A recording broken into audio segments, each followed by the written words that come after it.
ข่าวพยากรณ์อากาศประจำวันที่ 8 เมษายน 2026 มวลอากาศร้อนอ้าวยังจะสืบต่อปกคลุมอยู่ทั่วทุกภาคของประเทศลาวด้วยกำลังปานกลางสมทบกับกระแสลมตะวันตกพัดปกคลุมเป็นส่วนใหญ่ซึ่งเจ็ดให้สภาพอากาศยังร้อนหาร้อนอ้าวอยู่ทั่วไปและอากาศร้อนอ้าวหลายอยู่บางท้องถิ่นซึ่งจะเฮ็ดให้มีฝนตกฟ้าห้องฟ้าเลื่อมในระดับคอยหาปานกลางพอมีลมพัดแรงอยู่บางท้องถิ่นในแต่ละภาคดังนั้นขอแจ้งเตือนถึงประชาชนบรรดาเผ่าองค์การปกครองและองค์การจัดตั้งทุกภาคส่วนจงมีสติระมัดระวังต่อสภาพอากาศร้อนอ้าวหลายซึ่งจะเฮ็ดให้เกิดอัคคีภัยไฟฟ้าลัดวงจรผลกระทบต่อสุขภาพของผู้เฒ่าและเด็กน้อยโรคลมแดดพร้อมนี้ให้หลีกเลี่ยงกิจกรรมการแจ้งเป็นเวลาดนซึ่งในระยะนี้อาจจะเฮ็ดให้เกิดมีฟ้าห้องฟ้าเลื่อมฟ้าผ่าหมากเห็บตกและลมพัดแรงอยู่บางท้องถิ่นขอให้ติดตามข่าวพยากรณ์อากาศจากกรมอุตุนิยมและอุทกศาสตร์อย่างต่อเนื่องภาคเหนือด้านตะวันออกแขวงพงสาลีเมืองพงสาลีอุณหภูมิ 16-29 องศามีเฟือปกคลุมเป็นบางส่วนเมืองบุญเหนืออุณหภูมิ 19-30 องศามีเฟือปกคลุมเป็นบางส่วนแขวงหัวพันเมืองเวียงไสอุณหภูมิต่ำสุดขีด22สูงสุดขีด31มีลมพัดแรงเมืองซ้ำเหนืออุณหภูมิ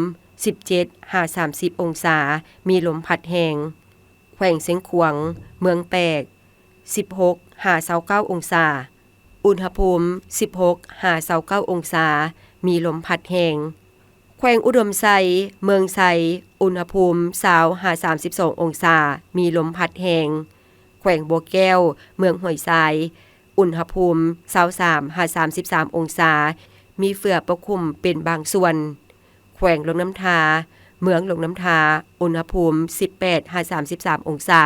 มีเฟือปกคลุมเป็นบางส่วนเมืองสิงห์อุณหภูมิ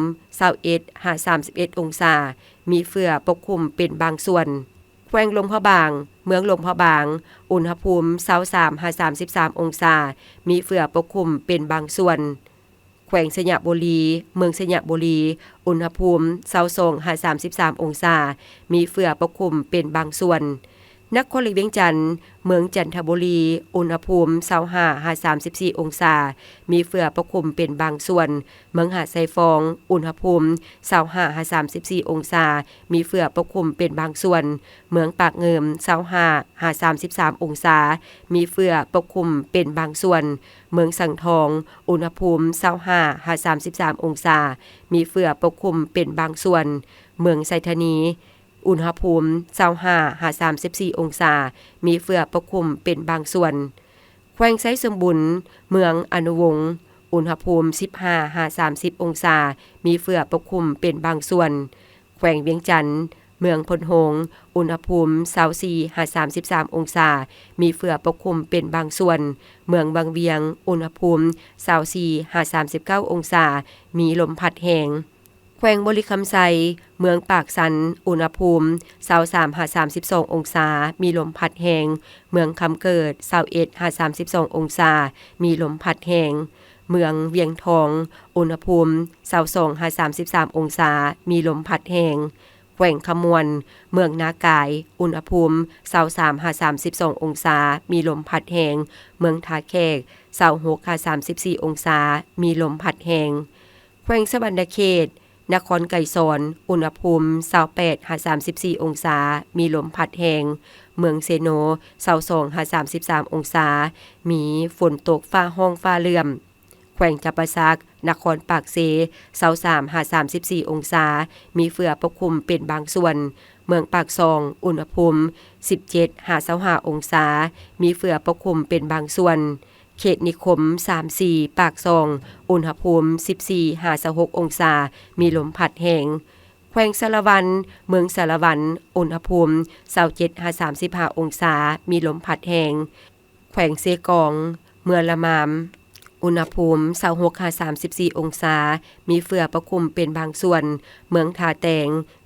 25-30 องศามีเฟือปกคลุมเป็นบางส่วนเมืองกะลุมใหม่ เมืองกะลืมใหม่23หา31องศามีเฟือปกคลุมเป็นบางส่วนเมืองดักจิง19หา29องศามีเฟือปกคลุมเป็นบางส่วนแขวงอัตตปือเมืองสามัคคีไซ26หา33องศามีลมพัดแห้งเพชรสมรดวงวิไลอ่านสบายดี